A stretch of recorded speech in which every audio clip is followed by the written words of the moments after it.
మొట్టికాయలు ఇస్తే ఏదో పైకి ఒక 100 కోట్లు ఇచ్చి లోపల మాత్రం మళ్ళా పక్కా కొసరు అట్లా ఇచ్చినట్టు చేసి అసలు మాత్రం అట్లే ఉంటుంది అని చెప్పినట్టు ఇవాళ Adani is here to stay. నేను అడుగుతున్నా, మన హిండెన్బర్గ్ రీసెర్చ్ అనే రిపోర్ట్ ఎప్పుడు వచ్చిందండి? 3 నెలల కింద వచ్చింది. చదువు రాదా, అర్థం కాదా? నిన్ననే తెలిసింది అదాని దొంగ అని. మీరు రాహుల్ గాంధీ లబలబా అని మొత్తుకుంటూనే ఉన్నాడు కదా. ఎప్పటి నుంచి ఘోషిస్తున్నాడు రాహుల్ గాంధీ? అదాని దొంగ, చౌకీదార్ చోర్ హే, అదాని ఫ్రాడ్ హే అంటూనే ఉన్నాడు. మరి ఎందుకు 100 కోట్లు ఎందుకు ఇస్తున్నావు? కొసరు మాత్రమే ఎందుకు ఇస్తున్నావు? అసలు 12,400 కోట్ల ఒప్పందాలు ఎందుకు రద్దు చేస్తలేవు? మేమేదో చేసినామంటున్నావు, అవి కూడా రద్దు చేయి. మేము వద్దంటున్నామా? మేమేదో చేసినామంటున్నావు కదా, మేము చేయనే లేదు. మైక్రోసాఫ్ట్ ఇది అదాని అంటావు, నీ పరిజ్ఞానం అది. ఒకటి మాత్రం పక్క, ఈ ముఖ్యమంత్రి ఆయన ఇంటి పేరు మార్చుకోవాలి. ఆయన అనుముల కాదు, అబద్ధాల రేవంత్. ఇంత పచ్చబద్దాలు చెప్తాడండి ఎవడన్నా ముఖ్యమంత్రి అంటాడు? ఇంత దుర్మార్గమా? మైక్రోసాఫ్ట్ డేటా సెంటర్ని పట్టుకొని అదాని డేటా సెంటర్. అదేవిధంగా నేషనల్ హైవే ప్రాజెక్టులు మేము ఇచ్చినాం, రక్షణ శాఖ ప్రాజెక్టులు రాష్ట్ర ప్రభుత్వం ఇచ్చింది, ఎలక్ట్రికల్ ట్రాన్స్మిషన్ ప్రాజెక్ట్ అది కూడా కేంద్ర ప్రభుత్వ ప్రాజెక్టు మేము ఇచ్చినాం. ఇంత పచ్చి అబద్ధాలు చెప్పేటోడు అనుముల రేవంత్ రెడ్డి కాదు, అబద్ధాల రేవంత్ రెడ్డే. అందుకే నేను అనేది, ఈ కాయిదాలు, ఈ డ్రామాలు ఇవన్నీ పక్కకు పెడితే రేవంత్ రెడ్డి నీకు అసలు కేసీఆర్ గారి గురించి మాట్లాడతాడు. నిన్న సరే నన్నంటే తిట్టినావు, నీకంటే వయసులో చిన్ననే కాబట్టి పడతా అనుకో. కేసీఆర్ గురించి మాట్లాడుతావు, ఎంత ధైర్యం నీకు? నాకు అర్థం కాక అడుగుతా, ఏం తప్పు చేసిండు కేసీఆర్ గారు? అవుట్ రైట్గా అదానీ ఆఫర్ను రిజెక్ట్ చేయడమే కేసీఆర్ చేసిన తప్ప. KCR rejects Adanis offer. This is KCR. Red signal ఇచ్చిండు కేసీఆర్. దేశం మొత్తం ఇంకా అదాని గురించి తెలియకముందే మొదలు మేల్కొన్న ముఖ్యమంత్రి కేసీఆర్.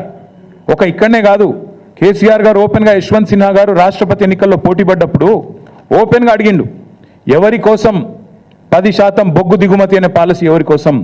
ఒక వ్యక్తికి మేలు చేయడం కోసమే కదా అని గర్జించిన ఒకే ఒక్క ముఖ్యమంత్రి కేసీఆర్. నీలాగా కొడంగల్లో సిమెంట్ ప్లాంట్ కోసమో లేదా మీ మంత్రుల ఈడీ కేసులో రాజీ కోసమో చీకట్లో కాళ్ళు పట్టుకునే రకం కాదు కేసీఆర్ గారు. బరాబర్ బాజాప్తా అడిగిండు. నువ్వు బ్యాగులు మోసిన దొంగవు కాబట్టి అదే బురద మా మీద ఊస్తా, నువ్వు చేసే లుచ్చా పనులు ప్రపంచమంతా చేస్తుంది. నీలాగా గౌతమ్ బాయ్ అని చిల్లర పనులు చేసుకుంటూ ఆయన చుట్టూ తిరిగి మస్కా కొట్టే టైపు మేం కాదు, మాకు ఆ కర్మ పట్టలేదు. ఒకటి మాత్రం పక్కా చెప్తున్నా, నువ్వు ప్రశ్నించినా ప్రశ్నించకపోయినా, నువ్వెన్ని డ్రామాలు చేసినా, నేనేదో రాహుల్ గాంధీ గట్టిగానే వరకు దిగినవు రంగంలోకి, మాకు తెలియదని కాదు. రాహుల్ గాంధీ 2 ఫోన్ చేసి దొబ్బితే ఇక ఇజ్జత్ పోయింది, ఎట్లాగూ మార్కెట్లో ఏదో ఒకటి చేయాలని చెప్పి కవరింగ్ కోసం నిన్న దిగినావు, తప్పు ఒప్పుకున్నావు. అదాని నుంచి 100 కోట్ల విరాళం ఏదైతే తీసుకున్నావో చెంపలేసుకున్నావు. టీఆర్ఎస్ దెబ్బకు, టీఆర్ఎస్ ధాటికి తట్టుకోలేక కత్యంతరం లేక పీచేముడు అన్నావు, సంతోషం.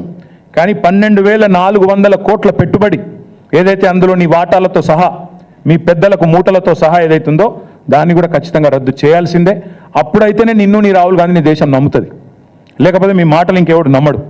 ఇంకొక మాట నేను అడుగుతా ఉన్నా, 5,000 కోట్లు ఇప్పుడే నేను అడిగిన, పంపుడు స్టోరేజ్ దాని పాలసీ ఎక్కడుంది చూపెట్టు, ఏ బేసిస్లో MOU చేసినావు చూపెట్టు.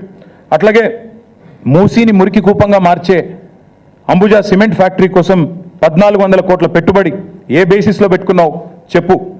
అందుకే నేను అనేది, ఈ ఉల్టా చోర్కో కొత్వాల్ డాంటే అనే స్టైల్లో నువ్వు తప్పులు చేసి మా మీద రుద్దే ప్రయత్నం ఏదైతే చేస్తున్నావో, సాడిస్ట్ ముఖ్యమంత్రి, నీకు భయపడేటోడు ఎవ్వడు లేడు ఇక్కడ. ఏం చేసుకుంటావో చేసుకో, నిన్ను మాత్రం తప్పకుండా ప్రజల తరపున ప్రశ్నిస్తూనే ఉంటాం, నిలదీస్తూనే ఉంటామని మళ్ళొకసారి చెప్తూ, దయచేసి మీడియా మిత్రులను కూడా కోరుతా ఉన్నాను. నేను ఒక మాట అడిగితే పాపం ఏం చేయాలని తెలియక మేమేమే బెబ్బెబ్బే అన్నాడు. ఒక సంస్థను బ్లాక్ లిస్ట్ చేయాలని చెప్పి మీ డిపార్ట్మెంటే రిపోర్ట్ ఇచ్చింది కదా నాయా అని ఒక జర్నలిస్ట్ గారు పాపం ధైర్యం చేసి అడిగింది. మీ HMWS వాళ్ళే బ్లాక్ లిస్ట్ చేయమన్నారు ఒక సంస్థని, ఎందుకు చేయడం లేదు అని అడిగితే రేవంత్ రెడ్డి వాడెవడో పుల్లయ్య మల్లయ్య చెప్పిండు. పుల్లయ్య మల్లయ్య కాదురా నాయన, నీ కింద ఉన్న డిపార్ట్మెంట్, నువ్వు మున్సిపల్ మంత్రిగా ఉన్న డిపార్ట్మెంట్లోని ఏజెన్సీ. పుల్లయ్య మల్లయ్య దానే చెప్పలే Revanth. HMWSSB Hyderabad metro water supply and sewerage board, ఆ అంశం మళ్ళొక రోజు మాట్లాడతా, ఈరోజు మాట్లాడను.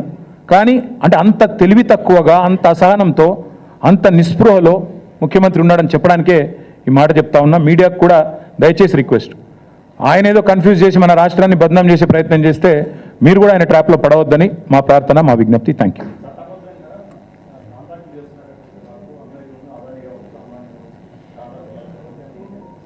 చట్టబద్ధంగా కాంట్రాక్ట్లు చేయొచ్చని మాకు ఇన్ని రోజులు తెలియదు, ఈయన వచ్చినాకనే తెలిసింది. కరెక్టే, ఇక ఈయనే చెప్పాలి మాకు చట్టబద్ధం గురించి. మేము ఒకటే చెప్తున్నాము బ్రదర్, మేము ఒకటే చెప్పేది, రాహుల్ గాంధీకి రేవంత్ రెడ్డికి అసలు ఒక శృతి సయోధ్య ఒకటే మాట మీద నిలబడే ఆలోచన ఉందా? అయితే ఆయన పిచ్చోడు లేకపోతే ఈయన పిచ్చోడు, ఇద్దరు ఎవడో కూడా తెలుసుకోమన్నాడు. ఒక రూమ్లో కూర్చొని ఇద్దరు ఎవడు పిచ్చోడు తెలుసుకొని బయటికి రమ్మనండి. అదాని ఫ్రాడ్ అని మొత్తం రాహుల్ గాంధీ ప్రపంచమంతా తిరిగి చెప్తాడా? లండన్ పోతే అదే చెప్తాడు, న్యూయార్క్ పోతే అదే చెప్తాడు, వేరే దేశాలకు పోయి అదే చెప్తాడు, మన దేశంలో ప్రతి రాష్ట్రం పోయి చెప్తాడు. మరి రేవంత్ రెడ్డి గారేమో ఇక్కడ అదాని గారి బాకా ఊదుకుంటూ బడే బాయ్ గౌతమ్ బాయ్ ఈయన తిరుగుతాడు. ఇద్దరు ఎవరు పిచ్చోళ్ళు వాళ్ళు తెలుసుకుంటే మంచిది. ఎందుకంటే చట్టబద్ధము రాజ్యాంగబద్ధము నాకు అంతకంటే అందంగా మాట్లాడొచ్చు. ఇలా రాజ్యాంగ దినోత్సవం కూడా నేను కూడా చాలా మాట్లాడగలుగుతాను. కానీ రేవంత్ రెడ్డి గారు రాహుల్ గాంధీ గారు తెలుసుకుంటే మంచిది.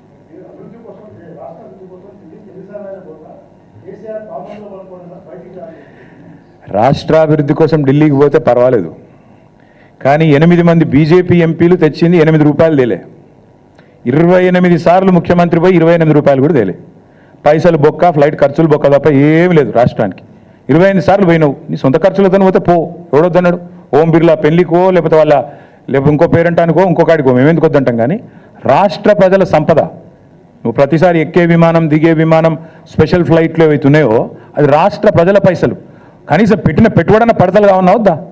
28 సార్లు పోతే ఒక్కొక్క ట్రిప్ కనీసం ఈయన మహానుభావుడు పెద్ద మళ్ళీ బృందం పోసుకొని పోవాలి, మళ్ళాడ బీజేపీలతో అర్ధరాత్రి సమావేశాలు చేయాలి, దానికి అడ్డగోలు ఖర్చు అవుతుంది. ఆ మాత్రం పడతలన్న కావాలన్నా? అవుతుందా? 28 రూపాయలు తెచ్చినావా? తేగలిగిండా? పోయేది అక్కడ చీకట్లో కాళ్ళు పట్టుకోవడానికి, రాహుల్ గాంధీతో బేరమాడి బ్యాగులు ఇచ్చి మూటలు